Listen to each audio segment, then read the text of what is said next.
Bueno, buen día. Bueno, la clase pasada terminamos viendo un poco bioequivalencia virtual, y sus aplicaciones, tanto como apoyo para el desarrollo de medicamentos genéricos en Uruguay, como para nosotros en una línea de investigación del CBIOB lo estamos aplicando en eh, eh, evaluar la calidad biofarmacéutica de medicamentos similares que se comercializan en Uruguay, pero que no sabemos qué calidad tienen porque nunca fueron evaluados in vivo. ¿Sí? Entonces, como continuación de eso, hoy, bueno, profesora Marta Vázquez, todos la conocen, es la directora del departamento CIENFAR y además es la directora del Centro de Bioequivalencia de la Universidad de la República. Bueno, les va a comentar sobre otra de las estrategias que lleva adelante el CBIOB, que es la vigilancia sanitaria de la intercambiabilidad de medicamentos, la evaluación de la bioequivalencia en pacientes, que es otra de las estrategias que estamos desde el CBIOB impulsando para resolver uno de estos problemas de la calidad biofarmacéutica desconocida de los medicamentos similares que se comercializan en nuestro país. Así que nada, Marta, te dejo. Genial. ¿No hay nadie más para entrar? ¿Ya están todos, Manu? A mí no me aparece si están en sala de espera, te va a aparecer un cartel. No, a mí no En me general, aparecen. No, es que yo ya me fijé y no me apareció nada todavía. si no te aparece cartel, no hay. En general, cuando entra alguien y va a estar en sala de espera, te va a aparecer ahí un Porque cartel. hay 7 participantes, de los cuales 2 somos Sí, nosotros. Son 5 sí. nomás. ¿Eh? Sí, en general se conectan, faltan algunos más. Algún estudiante más se puede conectar. Bueno, perfecto. Alguno que No, esté yo capaz que trabajando. me saco el video porque así, viste, no me entretengo viendo mi Dale, cara, viste, mientras porque dale. no me dan las manos. Bueno, bárbaro, Manu. Andá Bueno, nomás al Cebio, ve, hacé lo tuyo que no hay problema, ¿está? Si exploto, ya sabes. saludos. Me avisas. Bueno, chao, Manu. Chao, chao. Bueno, chiquilines, yo voy a capaz que sacarme mi video, así no me tienen que ver mi cara, y yo tampoco. Y bueno, empezamos con la clase de hoy, que en realidad un poco queríamos hablar sobre qué estudio habíamos hecho sobre intercambiabilidad de medicamentos y estudios de disolución in vitro. Y muchos estudios que comprometen a pacientes, porque lo estuvimos resolviendo en la clínica. ¿Cuál es la situación? Espera un poquitito, que no me pasa la pantalla.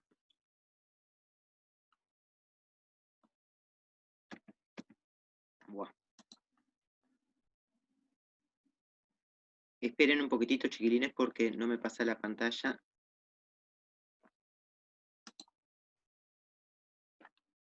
Y lo cual tendría que pasarme. Bueno, se me quedó trabada la pantalla. Esperen un poquito.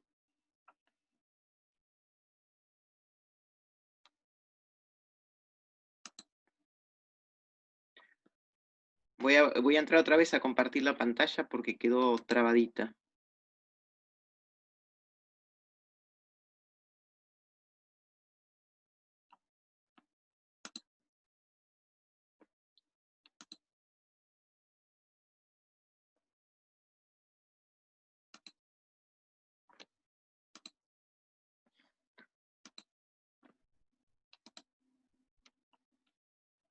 Chiquilines, ustedes los joroba mucho si los paso así, porque se me traba de la otra forma.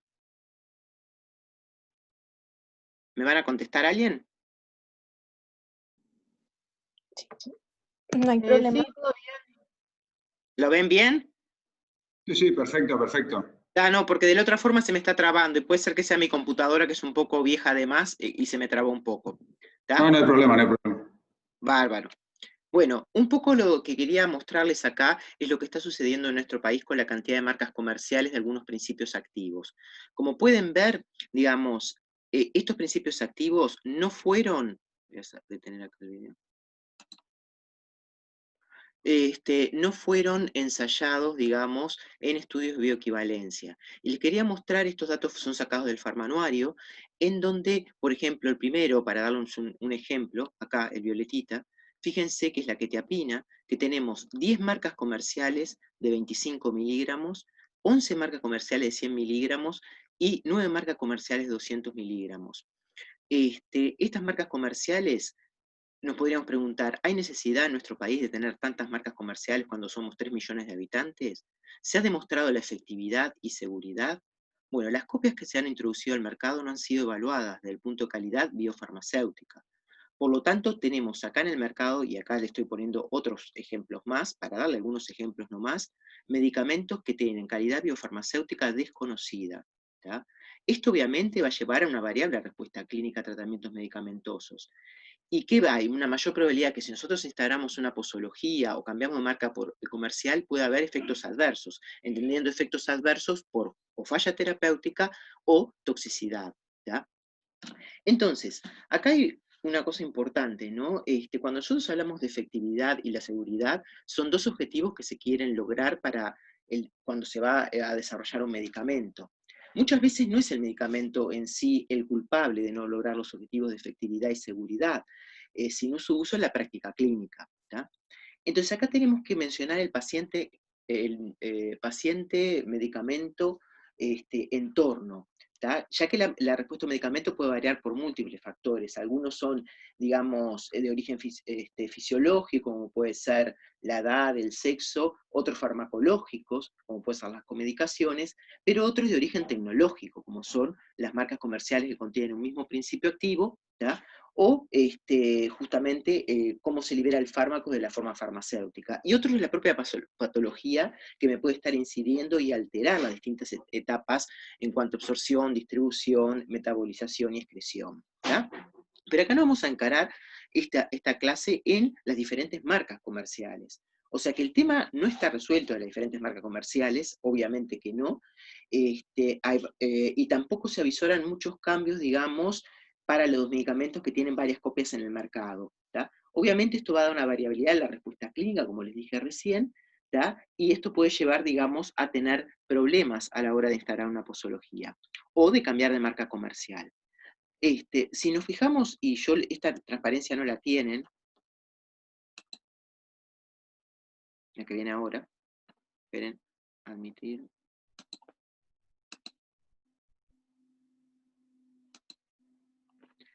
Que me enfoqué, digamos, en los antipsicóticos atípicos para que vean, y mirando los distintos farmanuarios, cómo ha evolucionado a lo largo de los años la introducción de nuevas marcas comerciales en nuestro mercado de quetiapina, de olanzapina, risperidona y clozapina. Fíjense la quetiapina, que es la que más alarma, ya que tiene, digamos, un aumento, digamos, una tendencia al aumento en los últimos años. ¿tá? Y fíjense la clozapina, somos las dos que quiero comparar ahora. ¿tá? La clozapina en nuestro momento hay 2 marcas comerciales en nuestro mercado. ¿tá? ¿Por qué una tantas, por qué otras tan pocas? ¿Y qué nos está indicando el farmanuario con este asunto de las marcas comerciales? ¿Hay una tendencia aumentar el número de marcas comerciales porque aumenta las prescripciones de los médicos? Obviamente sí, prácticamente se puede correlacionar, digamos, con aumento de las prescripciones de los médicos. Y si ustedes se fijan, y ustedes ya lo saben, la quetiapina se está usando lo que se llama un uso off-label a nivel mundial, en nuestro país no escapa de la realidad, digamos, en los cuales se está usando como hipnótico sedante. Y sobre todo, se está usando dosis de 25 miligramos en la noche, cosa que en realidad cuando apareció en el mercado era para ajustar posología y no para usar como 25 miligramos. Esto quiere decir que se está usando como hipnótico sedante.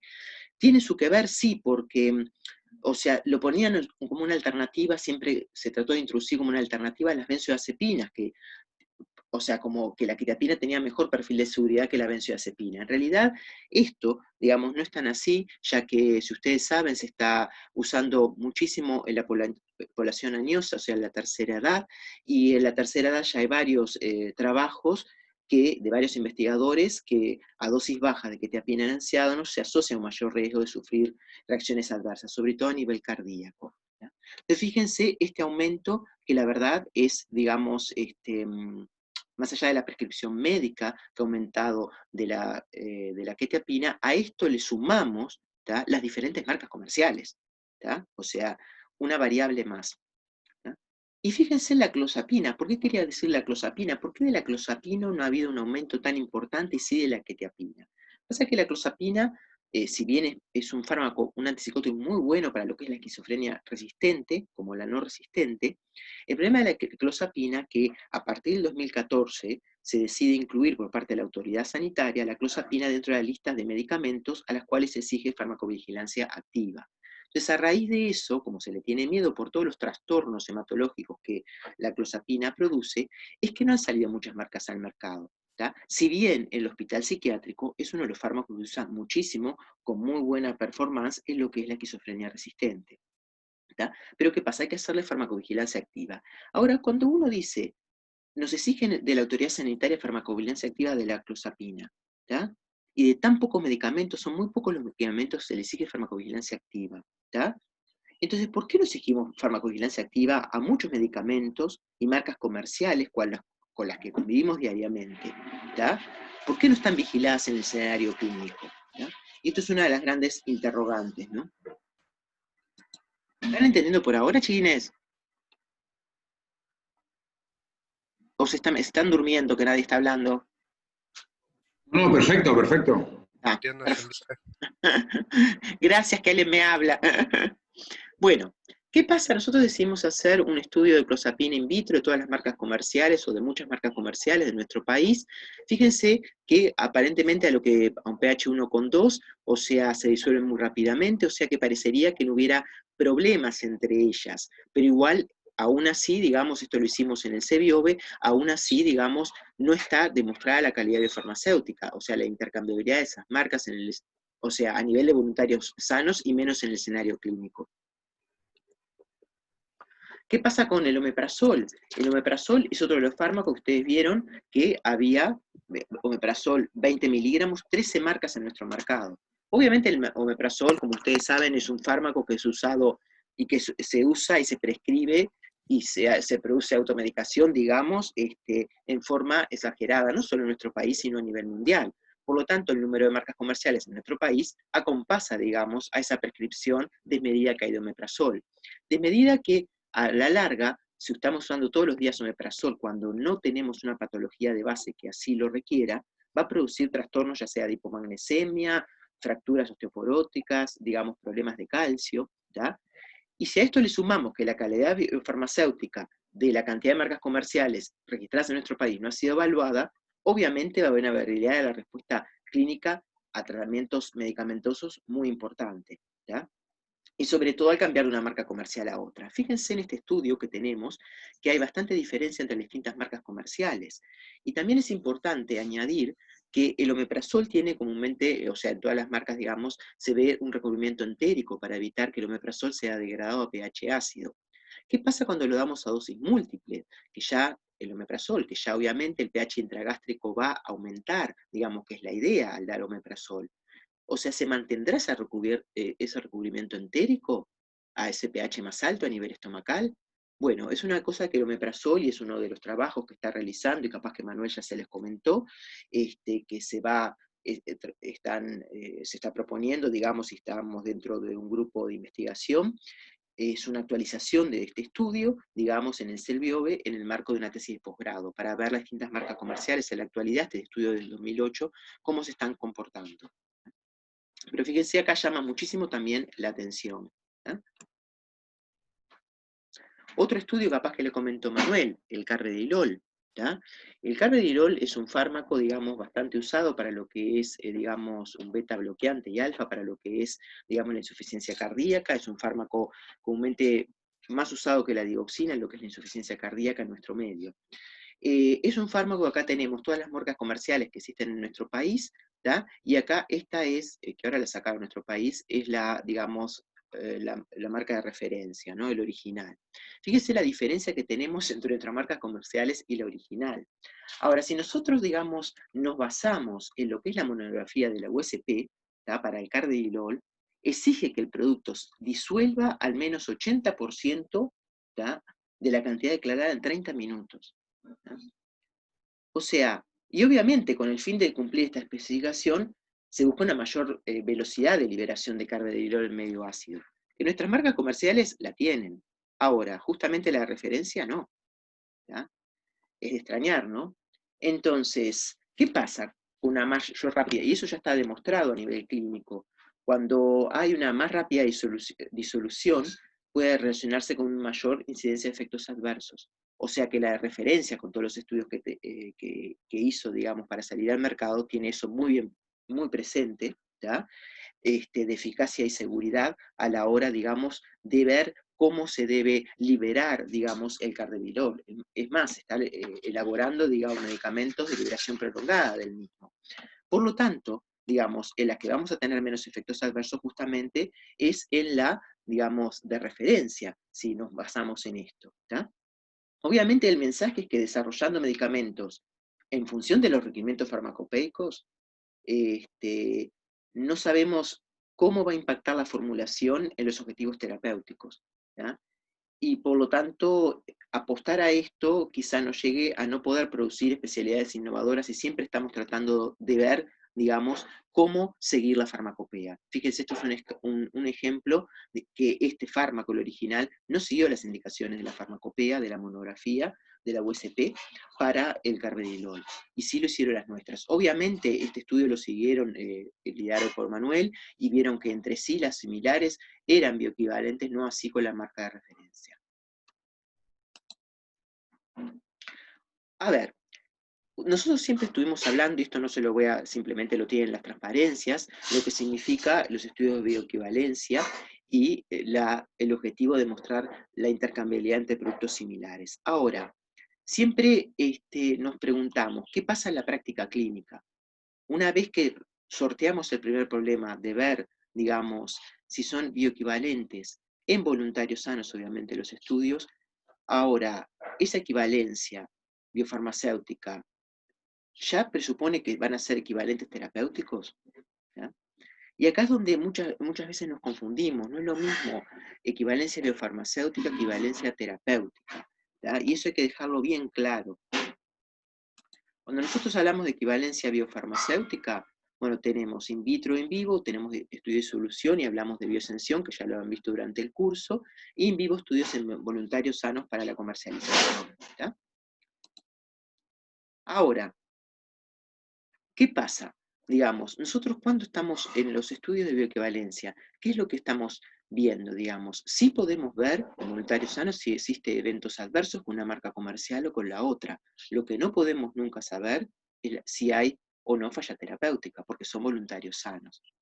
Entonces, siguiendo, digamos, esto, y porque se nos exigía el CEBIOB, obviamente, reportar, digamos, a la unidad de farmacovigilancia del Ministerio de Salud Pública en los estudios de equivalencia que realizáramos los efectos adversos, siguiendo, como ya saben, la hoja amarilla, que no me voy a detener en esto, que nos pide el Ministerio de Salud Pública llenar, y con el análisis de la relación causa-efecto, siguiendo un algoritmo de Cahilar-Lasagne modificado, es que de determinados estudios nosotros, digamos, reportábamos al ministerio, acá le doy dos ejemplos, los efectos adversos, pero obviamente de la falla terapéutica no podíamos decir nada, porque eran voluntarios sanos. Eso es un estudio de equivalencia del OPI y RITO, dos antirretrovirales, en los cuales detallábamos o referenciábamos los efectos adversos del producto test, el producto referencia, y los de ciclosporina, en donde también referenciábamos, digamos, los efectos adversos, tanto el producto test como de producto referencia. ¿No? Ahora, nosotros en la bioequivalencia, digamos, reclamamos, digamos, similar farmacocinética entre el test y la referencia, de acuerdo a que en los pacientes se logre más o menos 20% entre test y referencia. Pero, ¿qué pasa en la práctica clínica, en el escenario clínico? Y eso es el objetivo nuestro, ¿no? ¿Cómo se hacen los estudios de equivalencia? En voluntarios sanos, de determinada edad, ahí le puse 18 50 años, que es lo que dice nuestra reglamentación, preferentemente siempre en ayunas lo realizan, administración en el día, no en la noche, y de ambos sexos. ¿Qué pasa en el escenario clínico? ¿Cuál es la situación? Obviamente no son voluntarios sanos, tenemos determinada patología o una pluripatología en muchos casos. Obviamente los niños y los ancianos los tenemos que incluir, que están totalmente excluidos en los estudios de equivalencia. Obviamente la comida o en ayuno es importante, por eso nosotros hemos realizado, más allá, distintos protocolos con estudio de equivalencia, en los que le dábamos con comida, digamos, y eso después tiene que estar, esperen que tengo que admitir a alguien, ya está. O sea, estipulado realmente, ¿no? Día y noche, comúnmente hemos visto pocos estudios que los realicen en la noche. Nosotros hemos realizado un estudio con la administración en la noche, a la cual se lo sacaba a los voluntarios sanos durante la noche, que fue un estudio de Favirenz. ¿Y por qué lo hicimos en la noche? Porque el Favirenz se da de noche en la práctica clínica, porque en el día el paciente tendría muchísimos más efectos adversos que durante la noche. Eso está comprobado. No le voy a decir ahora por qué tendría más efectos, pero está comprobado. Entonces nosotros ese estudio lo hicimos en la noche, pero comúnmente los estudios de equivalencia a nivel internacional se realizan en el día. ¿Ya? Entonces, a su vez también ambos sexos, bueno, en eso lo tenemos contemplado en nuestra, digamos, a nivel sanitario. ¿Ya? Entonces, extrapolar lo que ocurre en los estudios de equivalencia al escenario clínico es muy difícil, porque tanto obviamente voluntarios y pacientes no presentan la misma fisiología, no presentan el mismo entorno medicamentoso, ni la dieta. ¿Ya? O sea, en el escenario clínico voy a tener que el paciente no está con un solo fármaco, está con varios. Entonces, ante eso, digamos, es obvio que tenemos que pensar, bueno, una vez que se libera al mercado, ¿tá? Digamos, ¿qué es lo que pasa con esos medicamentos? ¿No tendríamos que hacer, digamos, una intercambiabilidad en el escenario clínico? Entonces ahí fue que surgió el programa de vigilancia sanitaria de la intercambiabilidad, que nos trajo bastantes problemas y ahora les voy a explicar algunos, digamos, problemas que tuvimos que sortear y ver una salida. Entonces, ¿cuál era el objetivo de este programa? Averiguar si se mantenía vigente una vez que la bioequivalencia, o sea, nosotros ya tenemos el primer paso que tenemos casi impedido, porque si le estaba hablando que existen varias marcas comerciales en los cuales no está la bioequivalencia demostrada, o sea que el primer punto del objetivo ya, digamos, estaba complicado. Pero la idea del programa era, una vez que se demostraran si eran bioequivalentes esos medicamentos, esas marcas comerciales, averiguar si se mantiene vigente, digamos, en el escenario clínico esa bioequivalencia, o esa bioinequivalencia, en el caso que se mostraran que eran bioinequivalentes. Relacionar después farmacocinética con farmacodinámica, la respuesta clínica, y, bueno, otra vez acá le puse la famosa frase, digamos, de bioequivalencia no significa equivalencia terapéutica, para que les quede claro. Obviamente, hay pocas probabilidades, si se intercambian medicamentos bioequivalentes, hay pocas posibilidades, hay poco riesgo que sucedan cosas en el escenario clínico, o que haya riesgos en el escenario clínico, pero puede haber riesgos, sobre todo cuando se habla de medicamentos que tienen estrechas ventanas terapéuticas. ¿Ya? Entonces, vamos a empezar un poquitito a hablar de lo que es equivalencia biofarmacéutica en el escenario clínico, que queremos ver si se preservará la calidad certificado o se afectará durante el estudio clínico, donde el uso clínico, perdón. Y acá, donde hablamos de ver, digamos, qué entendemos o cómo lo vamos a hacer, lo de la eficacia y seguridad de que estamos hablando. Obviamente se van a tener en cuenta muchas cosas, como el sexo, la edad, la comedicación. Se va a ver justamente la no fallas terapéuticas, que no haya falla terapéutica, o sea, que el medicamento, esa marca comercial, sirva para los propósitos por los cuales se está administrando, ausencia de eventos adversos, o si no, similar número de fallas terapéuticas o eventos adversos entre test y referencia. Obviamente, de los resultados se va a concluir equivalencia biofarmacéutica a la práctica clínica si las medidas muestrales para el área bajo la curva, ¿tá? Y acá hablamos del PTF, la oscilación pico-valle, de test y referencia no difieren significativamente. Y equivalencia terapéutica, digamos, si las respuestas farmacodinámicas, ¿tá? No difieren entre los dos productos. ¿Está quedando claro, chinés? ¿O se me durmieron? Sí, queda claro, sí. Está perfecto, gracias. Sos Andrés, ¿no? Sí. Gracias, Andrés. No, Entonces, nada. vamos a pasar a esta. Nosotros ¿qué pasa cuando hablamos de la parte de intercambiabilidad en el escenario clínico? ¿Ya? Es muy difícil que un médico, por cuestiones éticas, si el paciente está respondiendo con una determinada marca comercial, quiera cambiar de marca comercial. salvo que cambie las licitaciones o que haya otros problemas a nivel hospitalario, pero si no es muy difícil por un problema ético, ¿no? Que quiera cambiar de marca comercial. Lo entendemos porque, bueno, el paciente está estable, está sostenido con esa marca comercial, entonces es muy difícil para el médico decir, bueno, voy a cambiar la otra marca comercial para ver si son intercambiables en el escenario clínico. Eso cuesta muchísimo y lo podemos entender. Entonces nosotros hicimos un estudio que en realidad fue un estudio un poco, ¿cómo les podría decir? No fue la idea nuestra hacer este tipo de estudio, pero cuando salió, digamos, el decreto de hacer bioequivalencia, había una lista prioritaria de medicamentos, de principios activos que tenían que realizar bioequivalencia, entre los que estaba la fenitoína. Obviamente hubo mucha presión de los laboratorios nacionales para que no se hicieran los estudios de bioequivalencia con la fenitoína. Varias marcas comerciales, cuando se vio que se le exigía el estudio de equivalencia, se retiraron del mercado y quedaron solo 2 marcas comerciales en nuestro mercado de fenitoína, como es la comitoína y Antepil, y obviamente pidieron que no se hiciera estudio de equivalencia, y bueno, el ministerio ahí les pidió un estudio de farmacovigilancia activa de cada marca, y nos llamaron a nosotros para hacerlo. Obviamente, ellos no querían que se compararan las marcas, y tampoco lo quería el ministerio. Obviamente nosotros terminamos comparándolas, ¿no? Hicimos el estudio de farmacovigilancia activa, pero después con todos los datos hicimos la comparación entre las 2 marcas comerciales. Entonces, ¿esto qué ensayo resultó? Abierto, aleatorio y un ensayo en paralelo. Ustedes me pueden decir, bueno, un ensayo paralelo. Sí, no es lo mejor que podríamos, o para resolver el tema, no sería lo mejor realizar un ensayo paralelo. No, no sería lo mejor. Pero, y le explico, ¿no? ¿Por qué? Porque digo, son 2 grupos que tendríamos que elegir a priori de pacientes con características similares en la condición fisiopatológica, la edad, el sexo, para evitar sesgos, ¿no? O sea, porque acá los sujetos no van a actuar control de sí mismo como lo harían en estudio cruzado, ¿me entienden? Entonces, bueno, ahí requiero más número de pacientes en cada grupo y que tengan características similares, ¿tá? En realidad, los diseños paralelos, si bien no es un diseño habitual para la equivalencia, está recomendado, digamos, por la OMS cuando se evalúan productos con severidad de eliminación larga, ¿no? Entonces, ¿cómo distribuimos a los pacientes?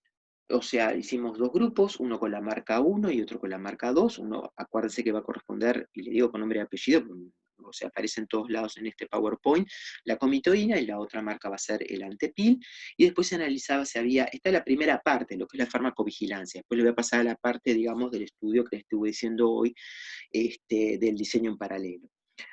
Después de la marca 1 se veía si había falla terapéutica o eventos adversos, y así lo mismo de la marca 2. Bueno, este estudio se hizo entre los 2 laboratorios de los cuales, digamos, disponemos como área de biofarmacia terapéutica, que es el CEBIO en el Hospital Español y la unidad de monitoreo en el Hospital de Clínicas. Esto es que no sé si lo ven muy bien, pero es la parte de la solicitud que nosotros hacíamos, le sacábamos muestras a los pacientes en la unidad de monitoreo y allí era donde analizábamos las concentraciones de fenitoína. Obviamente teníamos que saber la medicación concomitante, si consumía plantas medicinales, por lo tanto llenábamos esa planilla.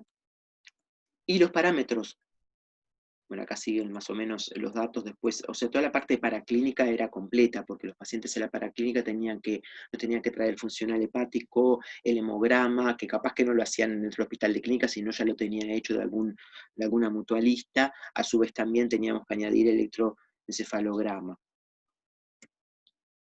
¿Qué parámetros estudiar? Obviamente estamos, digamos, en estado estacionario, de la concentración máxima y mínima en estado estacionario, el tiempo de máxima concentración, el área bajo la curva, de 0 a tau, siendo tau el último intervalo de administración, y la concentración media en estado estacionario. Y por supuesto la fluctuación pico-valle, digamos, como ya les había explicado.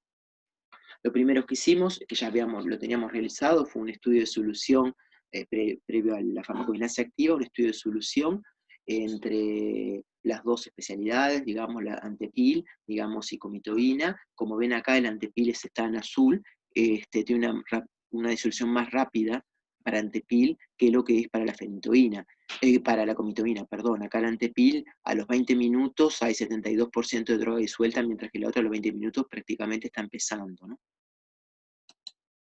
A su vez pusimos los criterios de inclusión. Obviamente también acá vieron que este protocolo lo avalaba el Ministerio de Salud Pública, ¿no? No nos dejó poner, digamos, dentro de los criterios de inclusión también a personas embarazadas, a mujeres embarazadas que podrían estar tomando fenitoína, lo cual no estamos de acuerdo, porque en un estudio de farmacovigilancia activa lo que se hace es justamente ver la realidad en el escenario clínico, ¿tá? Entonces, si los pacientes son añosos, son jóvenes, no importa, pero ver la realidad. Pero bueno, eso tuvimos algún problemita, por eso los criterios de exclusión, acá están, digamos, mujeres lactantes, mujeres cursando embarazo, etc. Teníamos una fase clínica en la cual los pacientes tenían que estar estabilizados con determinada posología, los incluía con un consentimiento informado, el médico tratante, teníamos 2 médicos a cargo, uno para cada marca comercial, que era el que se encargaba de incluir al paciente, y a su vez después, bueno, nos venía la unidad de monitoreo donde se le sacaba sangre a predosis, también saliva, y como queríamos hacer curvas, digamos, de lo que era a distintos tiempos, una vez administrado el fármaco, lo decidimos hacer en saliva también, y fuimos autorizados por la autoridad sanitaria, poder realizarlo en saliva, ya que tenemos bastante experiencia con el uso de saliva. Entonces sacaban curvas de saliva en los pacientes a distintos tiempos, ¿no? Durante, digamos, el intervalo posológico. Y bueno, a su vez, esas curvas se repetían, las curvas se realizaban, este estudio duró 2 años, en realidad se extendió un poco más, y las curvas se realizaban una vez por año solo. El paciente venía cada 3 meses, la unidad de monitoreo, la primera vez se hacía la curva y después se hacían solo predosis. Acá tenemos el perfil de concentración salival media de fenitoína versus tiempo para Antepil y para comitoína. Fíjense que esto concuerda con los estudios de solución in vitro. ¿Se acuerdan que el Antepil, digamos, tenía una entrada más rápida? Si bien los dos son si se fijan acá, los dos son digamos, bastante lentos, ¿no? De una liberación bastante lenta del fármaco, pero la disolución era más rápida para Antepil, y esto condice, o sea, con la parte de las curvas que tiene una entrada más rápida el Antepil que la comitoína. Y que fuera una cosita que les iba a decir, ¿no? Que lo que estaba interesante, que después lo sacaron del mercado, que yo no lo puse acá, que justamente nosotros teníamos la original hace unos cuantos años de fenitoína en el mercado, que era Epanutin. Pues los médicos siempre se quejaron de muchas más reacciones adversas cutáneas con Epanutin que con fenitoína, que con comitoína y Antepil, ¿tá? Lo cual siempre nos extrañó un poco, y ahora les voy a explicar por qué esas reacciones cutáneas. Acá aparecen de lenta liberación tanto la comitoína como el Antepil, y quizás es una cosa buena eso, más bien resultó ser buena. Y ahora les voy a explicar un poquitito eso cuando llegue a la parte, digamos, reacciones cutáneas.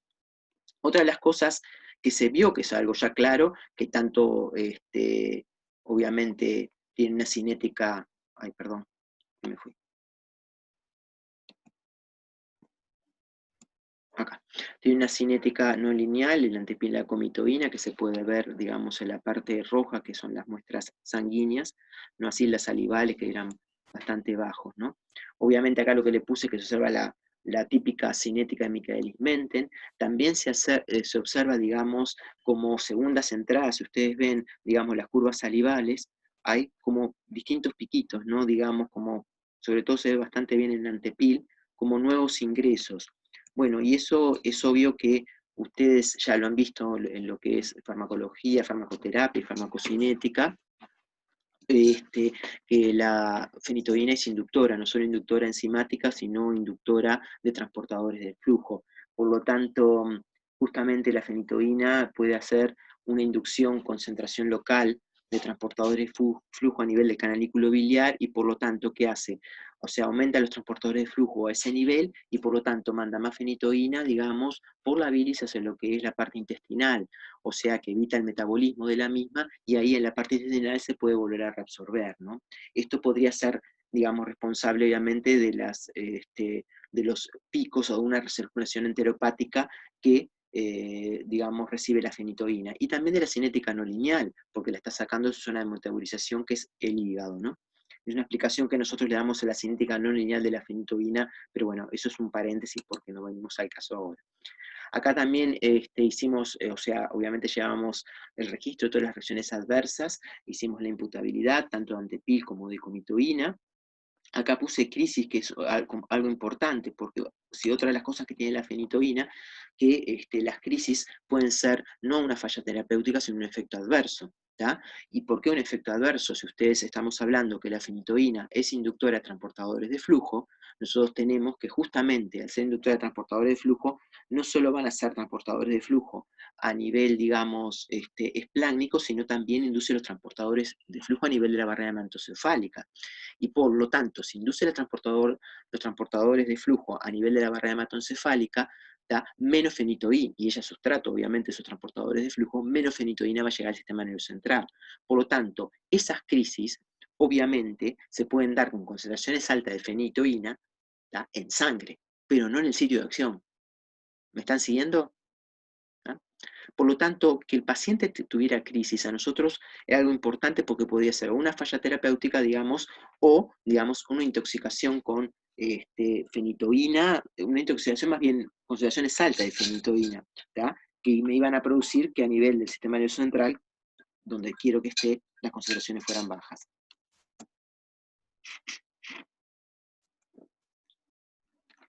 Bueno, obviamente, en cuanto a las reacciones adversas de la fenitoína, tanto de la comitoína como del antepil, bueno, fueron muy inherentes a lo que es un tratamiento con fenitoína, ¿no?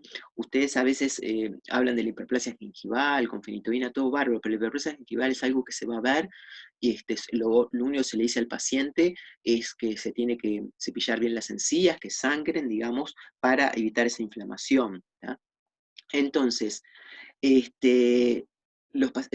o sea, prácticamente las reacciones adversas, salvo la de crisis, que era lo que más mirábamos con los médicos, todas las reacciones adversas o somnolencia y todo eso eran inherentes al tratamiento, no se bajaban las dosis, o no se hacía un cambio posológico, el paciente a medida que transcurría el tratamiento a esas cosas le van cediendo, y una de las cosas nos fijamos que los pacientes no experimentaban reacciones cutáneas severas. ¿tá? ¿Y por qué le digo esto? Y un poco está, digamos, después enrabado con el perfil que tenemos, digamos, de nuestras dos marcas comerciales de fenitoína en Uruguay.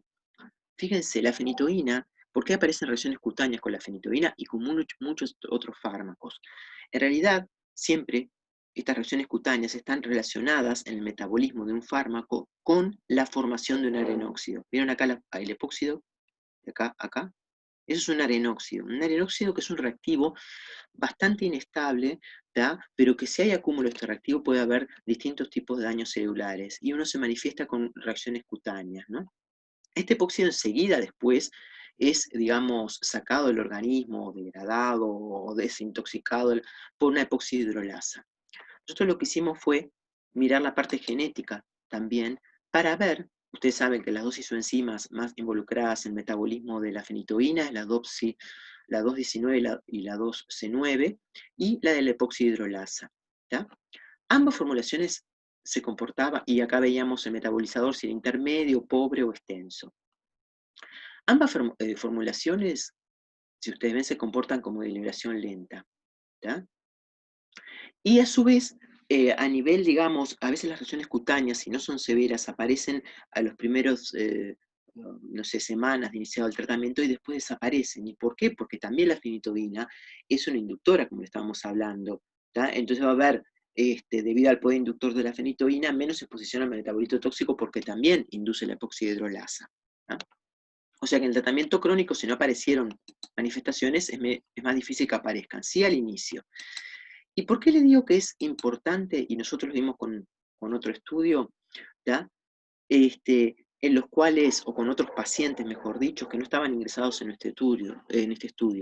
¿Qué pasa si nosotros damos una rápida velocidad de ingreso de fenitoína? Y esto ocurría con, que no le tengo acá el perfil de disolución, pero sí lo hicimos con Epanutin, que el Epanutin, que era la marca original de fenitoína, o sea, de referencia, digamos, sí había una velocidad de ingreso, por eso está cambiando, o se fue cambiando el Epanutin a lo largo de estos años, ¿no? Había una velocidad de ingreso rápido, decía, qué bueno, ingresó rápidamente, seguía la farmacopea, pero ojo, ¿qué pasa si nosotros tenemos una rápida infusión o rápida velocidad de solución de la formulación? ¿tá? Se forma más arenóxido, ¿tá? Y capaz que sea mayor concentración del óxido, no le da tiempo a la epoxidorreolasa para sacarlo. Por lo tanto, de ahí, digamos que los pacientes tenían más reacciones adversas con la original, ¿tá? Que era de rápida velocidad de solución, que con el antepilo o comitobina, las dos marcas que le estoy hablando uruguayas, ¿no? A su vez, ¿qué pasa si justamente el metabolizador es extensive? O sea, que pasa directamente o muy rápidamente. Es otro de los problemas, digamos, un metabolizador rápido, rápidamente se puede acumular el arenóxido, ¿tá? O sea que puede haber, digamos, mayor formación del arenóxido en un metabolizador rápido que en uno lento. O también que tuviera la actividad de la epoxidorreolasa disminuida, puede haber un acúmulo del arenóxido, ¿tá? O también en las mujeres. Acá es otro hecho importante, ¿por qué las mujeres tienen más reacciones adversas cutáneas que los hombres cuando en las mujeres premenopáusicas? ¿Y esto por qué es? Por las hormonas, por los estrógenos, ¿tá? Porque los estrógenos en su metabolismo también forman arenóxido, ¿tá? O por el tratamiento anticonceptivo que puede tener la mujer, que obviamente los estrógenos están involucrados. Esto simplemente se lo quería decir de paréntesis, cómo la original pudo producir efectos adversos por una mayor velocidad de disolución, ¿tá? Que no lo puse acá, pero simplemente le quería hablar sobre que las dos nuestras se comportaban con media lenta liberación y no estaba mal eso, no estaba mal. Después vimos que no había diferencia para seguir con el estudio entre las concentraciones plasmáticas, digamos, y salivales y el control de las crisis. Entonces, bueno, esto es simplemente las conclusiones que sacamos, que se las fui diciendo durante el transcurso de las slides, y ahora me voy a lo que es el estudio en paralelo. Ahí terminaba el estudio de farmacovigilancia y lo que nos había exigido el ministerio y lo que nos había pedido cada laboratorio. Nosotros con esos datos dijimos, no, vamos a hacer un estudio en paralelo, digamos, y ver si las dos marcas son intercambiables, ¿tá?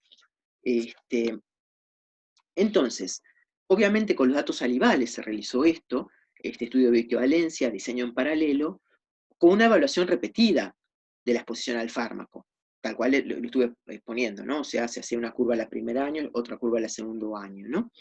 Y los parámetros farmacocinéticos evaluados fue la media en estado estacionario, la concentración máxima en estado estacionario y la fluctuación pico-valle.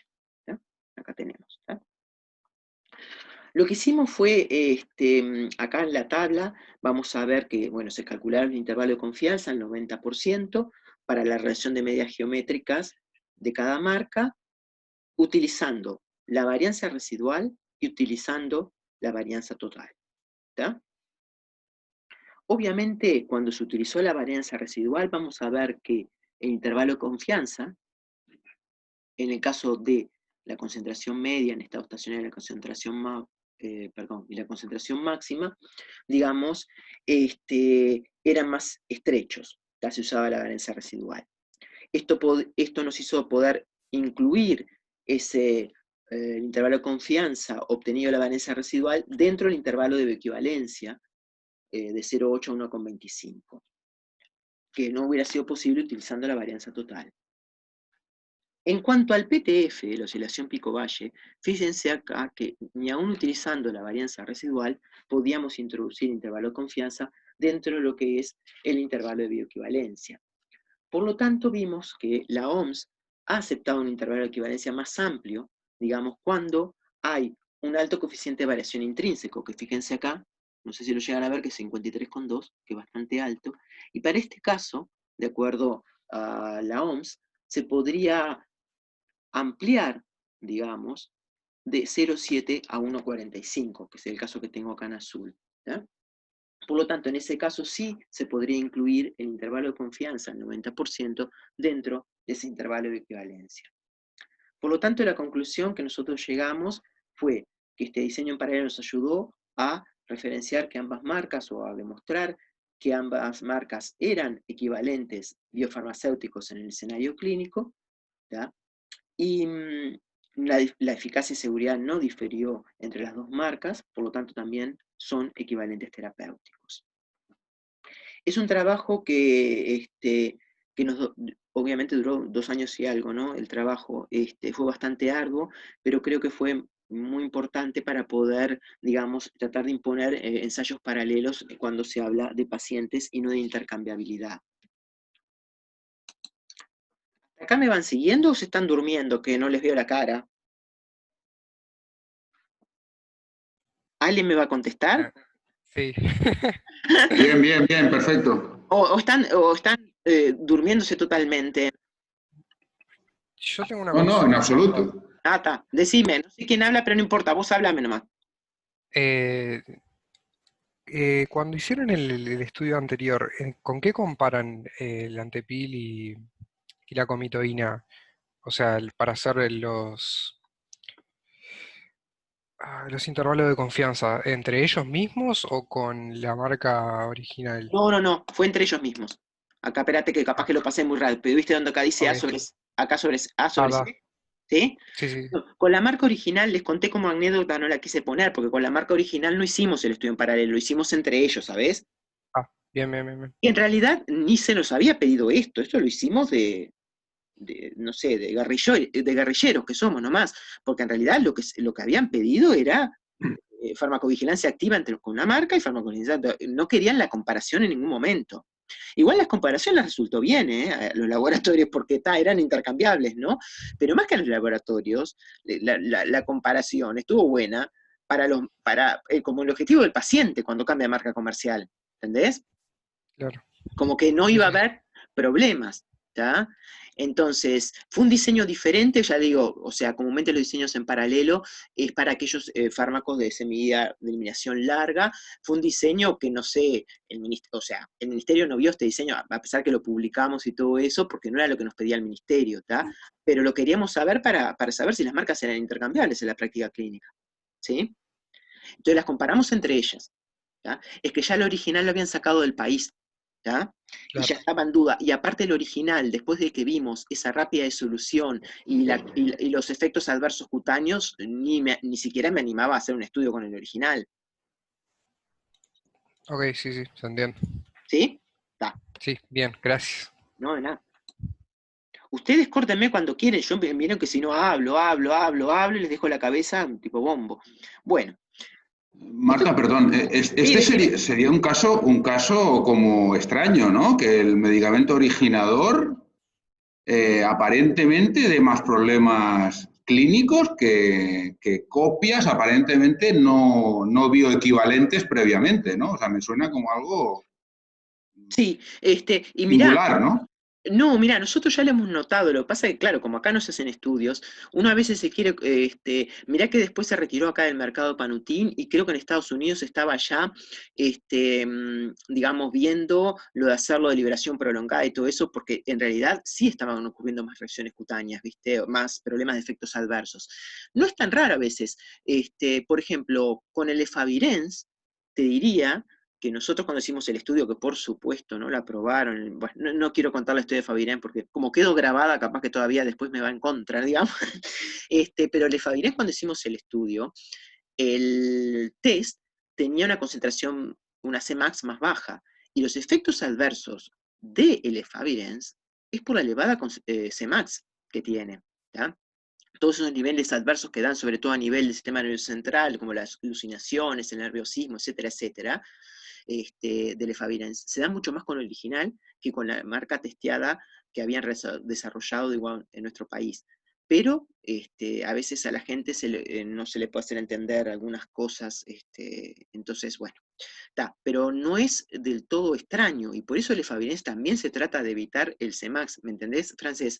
Que Sí, no es sí, sí, sí, está claro. que No, lo que me imagino es que deben haber reportes de farmacovigilancia que relaten esos casos, ¿no? De problemas a nivel global, porque entiendo que son medicamentos originadores globales, ¿no? Claro, el problema es que las reacciones cutáneas a veces la gente las ve como, después se le pasa, pero ojo que las reacciones cutáneas a veces pueden ser severas, como un Steven Johnson, que puede llegar a la muerte del paciente, ¿no?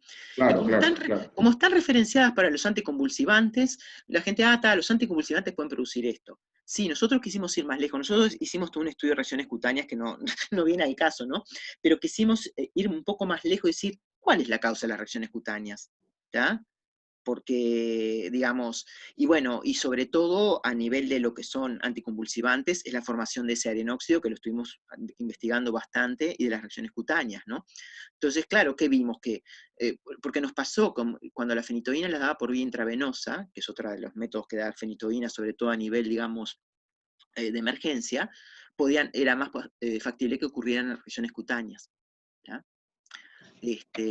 Por lo tanto, digamos, sí que están reportadas, referenciadas las reacciones cutáneas a nivel mundial. La cosa es saber la causa y que muchas veces depende de cómo se libere el fármaco, de la forma farmacéutica. Y eso es lo interesante también.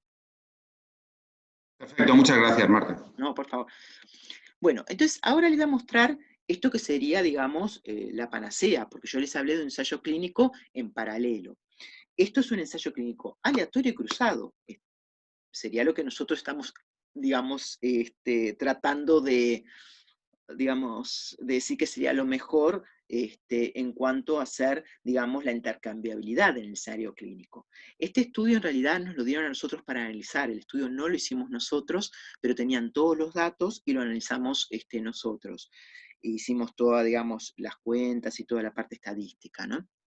Este estudio fue con pacientes, obviamente acá no hay periodo de washout porque no le van a sacar a la paciente la medicación, estaban aleatorizados con test y referencia y después se cambiaba, digamos, el que estaba con test a referencia, el de referencia a test. ¿Ya? Este estudio se hizo, porque así nos pidió el laboratorio, que tenían todos, digamos, los datos, con la capecitabina. Ustedes saben que la capecitabina es un fármaco, digamos, antineoplásico, en realidad es una prodroga que tiene muchas ventajas, primero porque se puede administrar por vía oral, pero no es porque sea prodroga, tiene ventajas. Pero ¿qué pasa? Justamente lo que da la capecitabina a nivel del tumor, justamente es el principio activo que es el 5-fluoracilo. Ustedes saben que el 5-fluoracilo es muy utilizado, pero trae bastantes efectos adversos, como muchos fármacos antineoplásicos. Pero en el caso de la capecitabina, esta última formación, digamos, acá, bueno, ven varias enzimas, no lo quiero jorobar con esto, del 5-fluoracilo se daba a nivel del tumor. Por lo tanto, porque tiene esta enzima, a nivel tumoral se veía una mayor cantidad de esta enzima. Por lo tanto, digamos, había menos efectos adversos, ¿no? Esto simplemente para decirle, digamos, algo de la capecitabina, ¿no? Entonces, estas fueron las formas farmacéuticas que fueron comparadas, está con el producto de referencia y con un producto test elaborado en India. Los pacientes, bueno, estas son las características de pacientes, eran obviamente de raza asiática, todos, se nos vino, digamos, digamos, la información por parte del laboratorio, ¿ya? Los pacientes podían presentar distintos tipos de cánceres, como de mama, avanzado, metastático, ¿ya? O colon rectal o cáncer gástrico, ¿ya?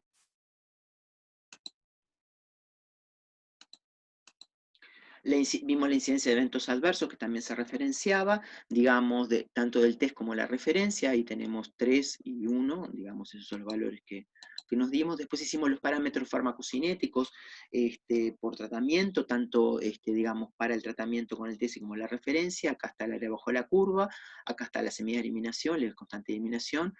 Vieron que no hay mucha diferencia entre las semillas de eliminación de ambos marcas. Bueno, como ustedes saben, el criterio de bioequivalencia, tal cual ustedes ya lo vieron durante todo este curso, porque el intervalo de confianza, el 90% para el cociente T sobre referencia de medidas geogenéticas, tanto del área bajo la curva como del Cmax, se ubicara en el intervalo de 0,8 a 1,25. Eso como ustedes ya lo han manejado durante todo el curso. Acá vimos el perfil de concentración en capecitabina de una marca y con la otra, el test y la referencia. Y acá creo que vienen ya las medidas geométricas, ahí va. Las medidas geométricas e el intervalo de confianza. ¿Ya? Acá simplemente después vemos más ilustrado, digamos, cómo entra, digamos, el intervalo de confianza dentro del intervalo de equivalencia. Esto es para Cmax, y esto para el área bajo la curva que está más inclinadito hacia la derecha.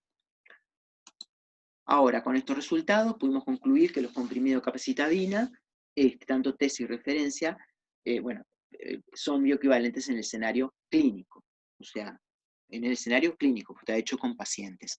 Obviamente se lo quisimos poner más allá que lo analizamos nosotros el estudio, que no lo hicimos nosotros, pero fíjense, digamos, la diferencia con el otro, ya que acá el propio paciente, digamos, él mismo es el contralor, digamos, al hacer un estudio cruzado, ¿no? Entonces los sesgos van a estar mucho más disminuidos, ¿no?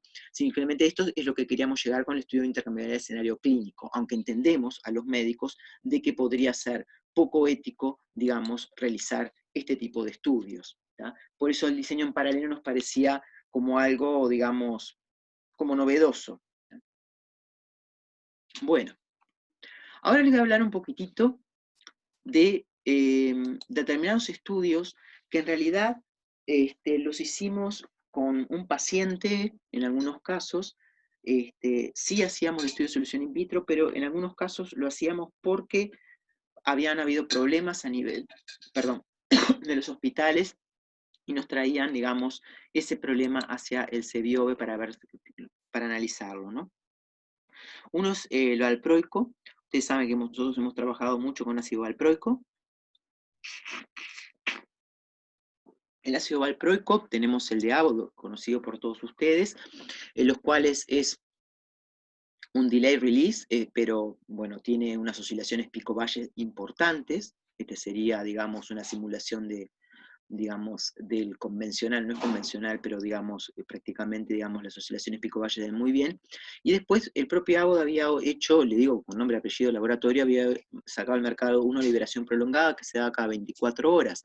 Pero mismo en el prospecto, que ahora ya ese fue retirado al mercado, obviamente, en el prospecto decía que se perdía biodisponibilidad y se pasaba de una forma farmacéutica a la otra, había que aumentar la dosis. El hecho de que se dé la liberación prolongada, nosotros no podemos admitir que se pierda biodisponibilidad, sino que estamos evitando, y por eso la formulación de liberación prolongada, las oscilaciones pico-valle. Pero con el de Abbott, que está acá al balcote, fíjense ustedes que se perdía biodisponibilidad. Esto pasa así, porque darlo cada 24 horas es muy difícil, ya que podemos tener ácido valproico a niveles de pH, digamos, más altos, en los cuales se va a disminuir la absorción, o sea, si lo llevamos a zonas más bajas de lo que es el intestino, ¿no? Entonces, eso podía ser la causa de que se estuviera perdiendo biodisponibilidad, o sea, menor cantidad de fármacos se absorbía porque no estaba en su forma no ionizada. Entonces, esto fue un diseño que se hizo en Facultad de Química, fue una tesis de doctorado del área de producción, la cual dirigió el profesor Pietro Paiolino, en lo cual se aplicó, o sea, se realizó, digamos, que es el DDPA que hay ahora en nuestro mercado, que ahora lo tiene Ruemers, en su momento era de Atenas, se realizó, digamos, una formulación en los cuales se administraba cada 12 horas, no cada 24, de liberación prolongada, la cual no se perdía biodisponibilidad, ¿sí? Eso para nosotros fue muy importante, digamos, muy importante desde el punto de vista clínico. ¿Por qué lo va a llevar a la clínica? Porque las oscilaciones pico-valle estaban asociadas, sobre todo, o con toxicidad con falla terapéutica, ¿no? Entonces, dar un fármaco que tiene tantas oscilaciones pico-valle, un fármaco de rango terapéutico estrecho, es complicado, sobre todo cuando el pico estaba, sobre todo, asociado a lo que ustedes, y que muchos ya nos han sentido, es el nivel de amoníaco en sangre elevado. ¿Ya? Es más, ahora nosotros cada vez que nos viene valproico hacemos el nivel de amoníaco, pues estaba asociado muchas veces a ese nivel de amoníaco, a la Cmax elevada, ¿no? Entonces, simplemente para que lo vean, esto fue algo que nos pidió, digamos, en su momento el laboratorio, pero nos trajo pocas muestras y había pocos pacientes, pero le quería mostrar simplemente para que me crean que acá no se ve muy bien, pero acá están los niveles de amonio, y fíjense que cuando se da, digamos, en una frecuencia menor, la misma dosis, pero distribuida 3 veces por día, el nivel de amonio estaba perfecto. En cambio, cuando se daba la misma dosis, ¿no?, en 2 veces por día aumentaba el nivel de amonio. ¿Tá? Esto nos lleva a la conclusión de que está relacionado con la CMAS, o sea, yo si doy más frecuentemente, cada 8 horas, el valproico, voy a tener una CMI más elevada y una CMAX más disminuida. Por lo tanto, en ese caso, puede ser una de las cosas que yo pueda disminuir, digamos, ese efecto adverso de hiperamonemia. Y ese efecto adverso de hiperamonemia, obviamente lo podía disminuir si yo estaba trabajando, digamos, con un DDPA, por ejemplo, y le voy a decir el nombre de liberación prolongada. ¿Me están siguiendo? Entonces voy a pasar un poquito para acá, ¿tá? Para no detallarme. Esto fue el DDPA que se comparó, digamos, de liberación prolongada a 500 miligramos comparado con la referencia. Y este es un paciente, y que ahora lo estamos a nivel de lo que son los pacientes, ustedes saben que trabajamos bastante con pacientes o con epilepsia, lo estamos proponiendo, digamos, el pasaje, si el paciente tiene problemas de hiperamonemia, hace una forma de liberación prolongada de ácido valproico. O pero eso no me va a detener ahora, o la administración conjunta de carnitina. Eso no me va a detener ahora en todo lo que es el mecanismo de hiperamonemia y carnitina. Este fue un paciente que se cambió del de Abbott, de retard, digamos, a lo que era el IDPA, que la paciente tenía un trastorno bipolar, y fíjense, si bien es un paciente, fíjense qué interesante, ¿no? Cuando nosotros vemos, digamos, uno comparamos con el otro, las áreas bajo la curva prácticamente es igual, que era lo que queríamos, ¿no? Bueno, obviamente la oscilación pico-valle es mayor, digamos, en el de delay, y fíjense el amonio, con la misma dosis, fíjense el amonio en lo que es con lo que es este. Este está dentro del rango del amonio admitido, que es de 25 a 94 microgramos por decilitro, y este está por encima. Solo con cambiar la forma farmacéutica. Es un poco lo que hoy me preguntaba, Francés. Solo con eso, este es obviamente de Abbott, ya lo conocen todos, el laboratorio, el Valcote es conocido por todos, y esto es nuestro DDPA que se produjo entre la Facultad de Química y un laboratorio. Eso para darle un ejemplo, ¿no? Yo sé que es un solo paciente, pero bueno, eso lo hemos hecho a veces con cada paciente, ¿no? ¿Por acá me están siguiendo? ¿Sí? Sí. Sí, perfecto. Es que al no verles a mí vieron, no me gusta mucho dar por Zoom, porque al no verles la cara, porque ahora tengo la pantalla con mi presentación, no veo si se están durmiendo, porque a veces apagan el video, entonces no los puedo despertar como hacía siempre en clase cuando se me dormían en farmacoterapia, ¿no? Pero por eso les pregunto cada tanto para que reaccionen. Bueno, esto fue un estudio también dentro de una tesis de la motrigina.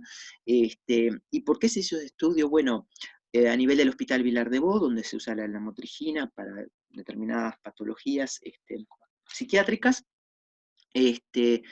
un médico quería comprar la marca obviamente la referencia, y quería que el hospital comprara la marca de referencia, la cual para el hospital iba a salir más clara que una copia, ¿no? Entonces, uno de los similares que estaba en nuestro mercado, ¿no? Entonces se hizo la comparación in vitro de la motrigina a los pHs, digamos, en los medios biorrelevantes de la OMS. Bueno, ven acá que a pH 1,2, 4,5, digamos, es donde hay menos, o sea, no se constatan diferencias. Sí al pH 6,8, pero eso es bastante más difícil de llegar, porque ese pH ya se disolvió antes toda la motrigina. Y lo que se hizo fue a un paciente que supuestamente, digamos, el médico quería ante todo incorporar el genérico, digamos, dentro del hospital, la referencia, perdón, se le hizo justamente con el test y la referencia a ese paciente, se le hizo el intercambio de marcas, ¿no? Se vieron los parámetros farmacocinéticos, no hubo diferencias, la oscilación pico-valle tampoco. Esto fue un solo paciente, chiquilines, que no es lo ideal, pero bueno, en ese paciente no había problemas en el cambio de marca. Pero a su vez también se hizo una valoración clínica con distintas escalas, que para la depresión, escala de Hamilton, bueno, esto lo evaluó los médicos tratantes, ¿no? Tanto para el Lamictal como el Epilepax, que eran las marcas comerciales que vimos, y también se hizo la valoración de los efectos secundarios para este paciente. Prácticamente pudimos determinar que en este paciente, digamos, no había diferencias y digamos, las dos marcas para este paciente en forma individual eran intercambiables en el escenario clínico. Obviamente es una situación aislada, compleja, el paciente tenía una polifarmacia, pero más o menos se mantuvo igual la polifarmacia entre el cambio de las dos marcas, y bueno, se correlaciona perfectamente los perfiles con los pHs, de disolución 1,2 y 4,5, y obviamente sería, digamos, importante implementar un mayor número de pacientes, ¿no? Estos son ejemplos de un solo paciente. Después, otros problemas que hemos tenido, y que también vienen del Vilar de Bo, nosotros teníamos un tesista en el Vilar de Bo, por eso nos traía todos los problemas, era del uso de flunitrazepam. En el Vilar de Bo habían comprado, digamos, o tenían, digamos, 3 marcas comerciales. Una, obviamente, es la de referencia. El consumo de flunitrazepam en el Hospital Vilar de Bo es elevado, acá tenemos datos de consumo en el hospital, es elevado, es una de las benzodiazepinas muy utilizadas, e hicimos los estudios de solución in vitro, porque con una de las marcas comerciales los médicos se quejaban de que, o sea, una copia, digamos, similar, que los pacientes no se dormían. Acá estamos en el otro caso, digamos, acá sí tenían razón los médicos, que con esa marca comercial lo más seguro no se durmían, y ahora vamos a ver por qué. Acá tenemos el Rohypnol, bueno, que es la referencia, y las otras dos marcas comerciales son pH 1,2, ya hay diferencias. pH 4,5, fíjense lo que es esto, ¿ya? Esta es la que se quejaban los médicos, que no producía nada. Y esto 6,8.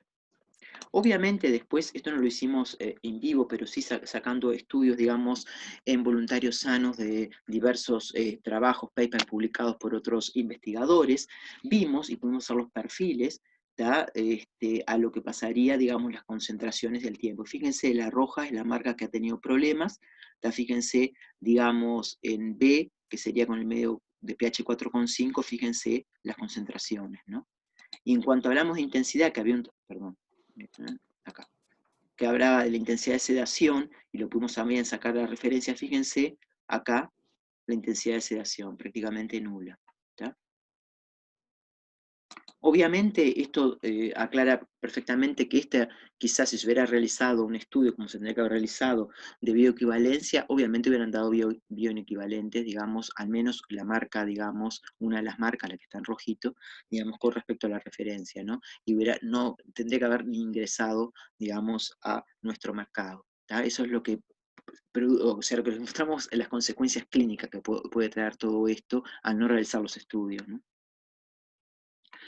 Después, otro estudio que realizamos, que creo que es el final que le voy a poner, es de clozapina, también del Hospital Vilar de Bo. Es un estudio un poquito diferente de lo que estábamos viendo. Acá tenemos el estudio de solución in vitro de la clozapina, como siempre hacemos a los pH de medio relevante. Acá el metabolismo de la clozapina, que se lo quise poner, pues esta formación de la norclozapina, que también es un metabolito activo, está dada por una isoenzima, CYP1A2, que se induce mucho al fumar tabaco, ¿no? Y tenemos que justamente los pacientes, digamos, con esquizofrenia es mucho más común el consumo no solo de sustancias o drogas de abuso, sino también el consumo de cigarros, ¿no? El tabaquismo. Entonces, en este estudio también fue diferente, o sea, le mostré uno en paralelo, digamos, otro, digamos, cruzado, y este estudio en realidad, los pacientes no fueron aleatorizados para un lado o para el otro, porque este estudio fueron todos los pacientes que fueron, sí, le estoy mostrando todas las posibilidades de por haber, todos los pacientes fueron tratados con el original de clozapina, ¿sí? Que eran como 90 pacientes, ¿tá? Por más de un año, pero después, como iba a cambiar por la licitación la marca comercial, ¿tá? Todos los mismos pacientes fueron cambiados, ¿tá? A la otra marca comercial y se le hizo el estudio. O sea que acá fue todos una marca y después, si fue cruzado, todos ellos tomaban después la otra marca. ¿Sí? Bueno, se recogieron muestras de sangre, obviamente para determinar clozapina y no clozapina. Bueno, acá simplemente tiene, esto porque les quería poner las características, no voy a detallar ahora, pero si no las características del estudio, quiénes eran fumadores, quiénes eran no fumadores, toda la comunicación. Esto sí ya aplicamos programas computacionales, ¿tá? Acá está, digamos, toda la parte de la descripción de lo que es el clearance aparente de una y de la otra, o sea, de la droga madre y del metabolito, ¿no? Y lo que se llegó, obviamente, fue a ver, digamos, también se veían los efectos adversos, a ver si eran similares entre una marca y la otra, tal cual, digamos, que no se los quise complicar más, pero sí se vieron todas las covariables. Cuando hablo de las covariables estoy hablando, y acá me voy para esta, otra vez, que el uso concomitante de medicamentos, si podían tener problemas en lo que era el metabolismo de la clozapina, el uso del cigarro, el uso del tabaco, mejor dicho, el consumo de tabaco, consumo de cafeína, etcétera, etcétera, ¿no? Lo que vimos, ¿tá? Justamente, voy a poner un poquitito acá. Bueno, esto no... Acá. La evaluación de covariables, o sea, para empezar a entrar lo que es la comedicación, ¿no? O sea, tratamos de que en ese año los pacientes prácticamente estuvieran tomando los mismos fármacos, casi eso lo logramos, o sea, para que el paciente él mismo pudiera hacer su referencia, ¿no? La única covariable entre todas, que fue el sexo, los fármacos, etcétera, que logró, digamos, o que permaneció significativa, fue el tabaquismo. Es un hecho tan importante que aumentaba significativamente el clearance de clozapina. ¿Por qué? Porque inducía la CYP1A2 y por lo tanto aumentaba que un promedio de como del 32%. Las otras covariables no influenciaron, no tuvieron impacto, no influenciaron, ¿no? Mismo algunas medicaciones que se decían que podían estar, digamos, influyendo lo que es el metabolismo de clozapina, no influenciaron, ¿ya?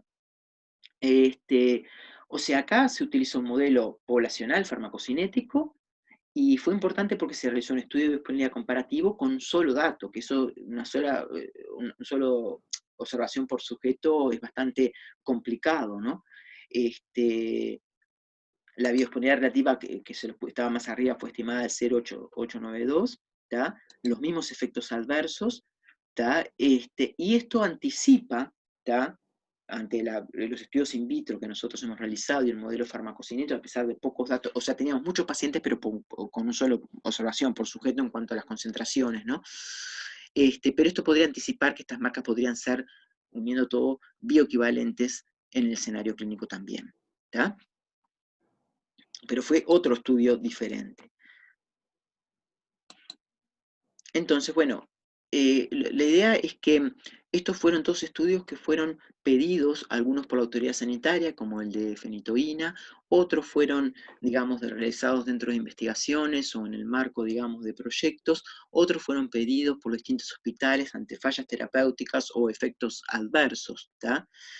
Entonces nosotros siempre, no esperar que nos cuenten algo inadecuado y de otras de intercambios similares, ¿no? O sea, nosotros, digamos, programar, digamos, previamente, digamos, lo que puede pasar al intercambiar marcas en el escenario clínico, ¿no?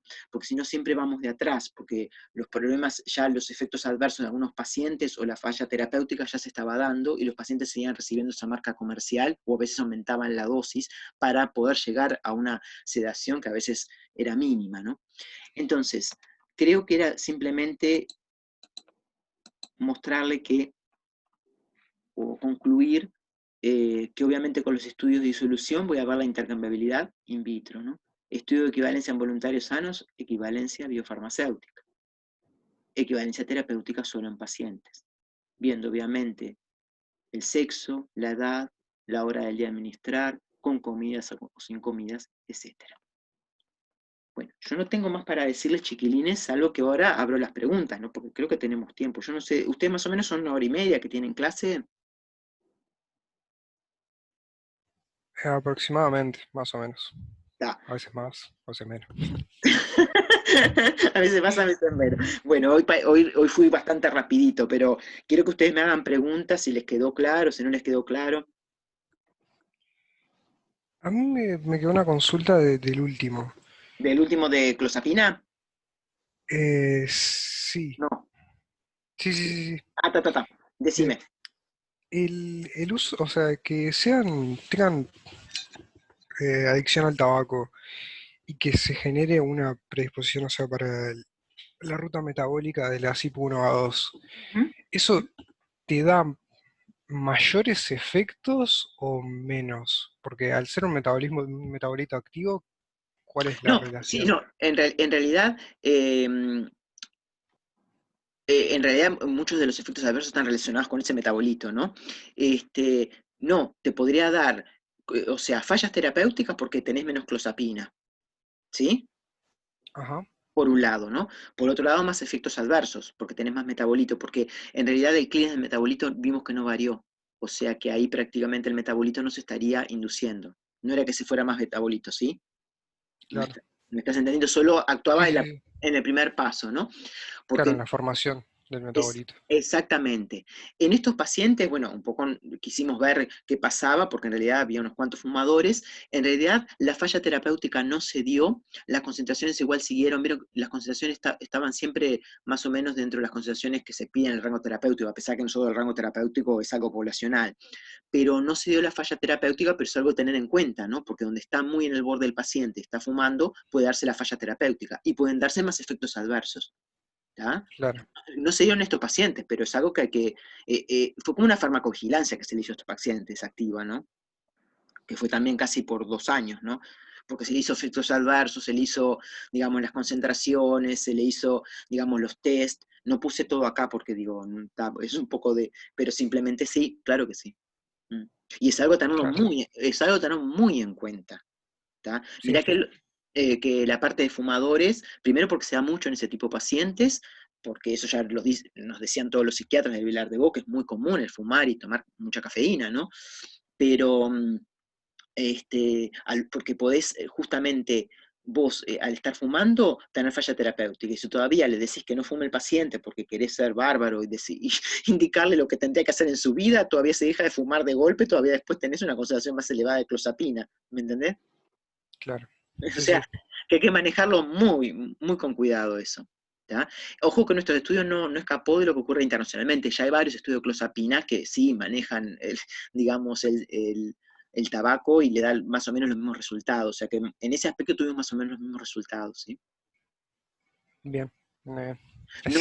No en la comedicación. En la comedicación hubo resultados que nosotros no estuvimos de acuerdo con un trabajo que se hizo, y bueno, pero después otras comedicaciones en otros países usaban antidepresivos inhibidores de esas enzimas, pero en nuestro caso no fueron los antidepresivos que se usaron. ¿Tá?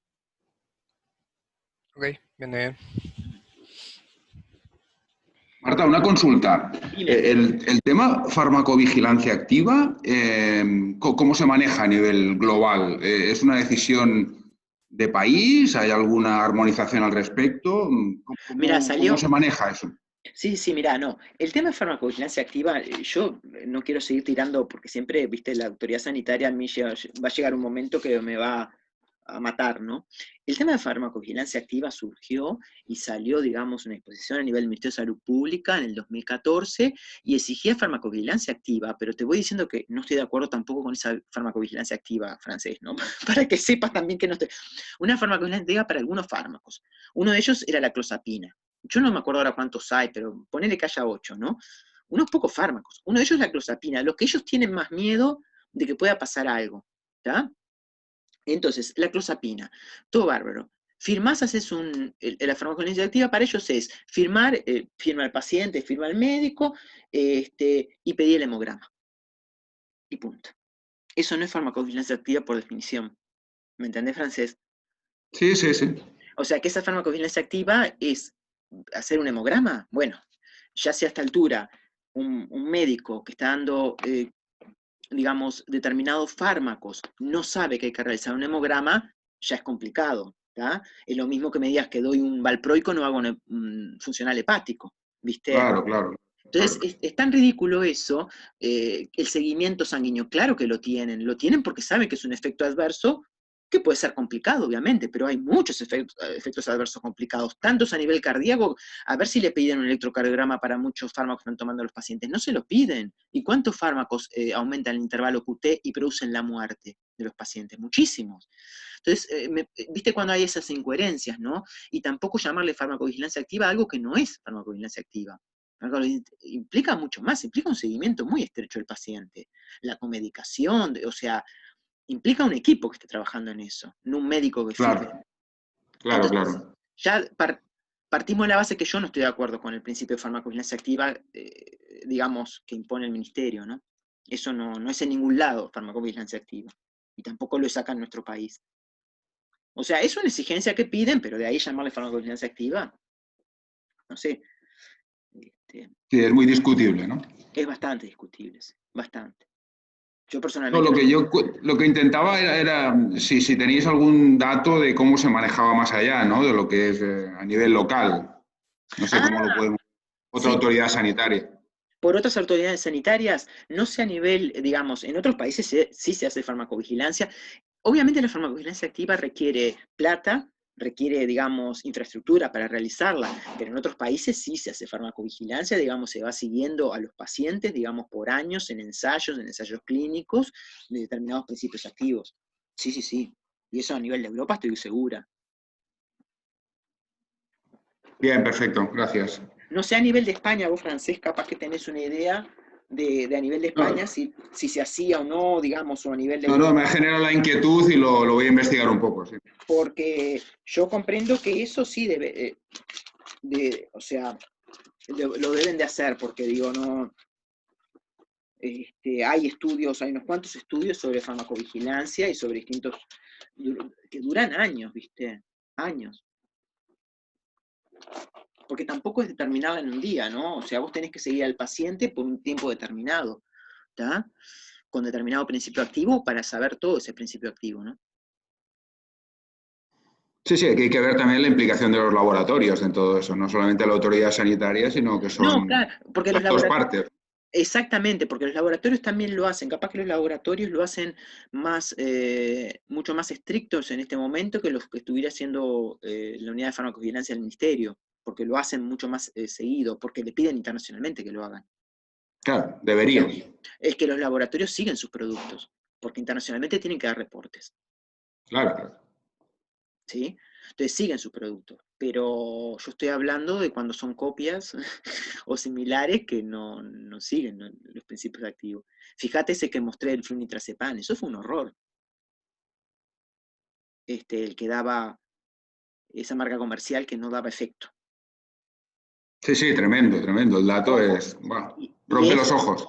y eso ganó una licitación a nivel estatal, ¿eh? O sea, estaban esas tres marcas porque obviamente las tres ganaban licitación. Entonces, ¿qué pasa a nivel estatal? ¿Qué pasaba? Ahora no sé los cambios que van a haber, pero las compras de UCA, digamos, a nivel estatal, lo que hacían era comprar a veces un poquito de cada marca, ¿sí? De marcas que tampoco se les pedía bioequivalencia, ¿ah? Entonces compraban un poquito cada marca para quedar con todos bien, aparentemente, ¿no? Porque había tres marcas en ese momento que habían ganado la licitación, que eran esas tres marcas que estaban en el Vilar de Bo, en el hospital psiquiátrico, en el flunitrazepam. Y una, como dijimos, no daba resultado, ¿no? Y esa marca está registrada en nuestro país, ¿tá? Está registrada en nuestro país. O sea que el tema es complicado. Sí, sí, hay trabajo, hay trabajo. Sí, hay trabajo, porque no era una marca, no era que estaba registrada en nuestro país, o sea, pasó por los registros, ganó la licitación esa marca y no daba efecto. Y en los estudios, ni siquiera los estudios de solución in vitro, en los medios biorrelevantes, que, o sea, si ya vieras por eso, ya decís, y esto, o sea, más allá que es in vitro, pero te puede dar una idea de lo que está pasando, ¿no? Claro, claro, sí, sí. Este, Muy inmediato, ¿no? es claro, como algo más rápido, ¿no? Sin llegar a un estudio in vivo. Justamente. Sí. Bueno, no sé si quieren alguna pregunta más, algún estudio. O sea, les mezclé varios estudios porque me parecía importante que vieran, algunos eran individuales en pacientes, pero bueno, eso es lo que ocurre a veces en la práctica clínica. Pero distintos estudios paralelo, cruzado, para que vieran lo que habíamos realizado en el centro. Excelente. Bueno, ¿alguien tiene alguna preguntita? Ya se quieren ir. Bueno, yo a ver, voy a ponerme acá. Bueno, entonces ya nos terminamos la clase, chiquilines, o tienen alguna cosa más. Qué callado que están todos. Diana Angulo, ¿cómo anda? Muy bien, señora. Bien, Ajá, gracias. Pero no porque, tengo ninguna duda. porque ella siempre está en muchas asignaturas, por eso cuando veo el nombre... Bueno, entonces, si no tiene ninguna duda, la dejamos por acá. Perfecto. Muchas Sí, está gracias. bien. No, gracias a Sí, por mi ustedes. parte también. Gracias. Chao, hasta Gracias. luego. Chao, chao. Gracias. Chao. Chao. Chao.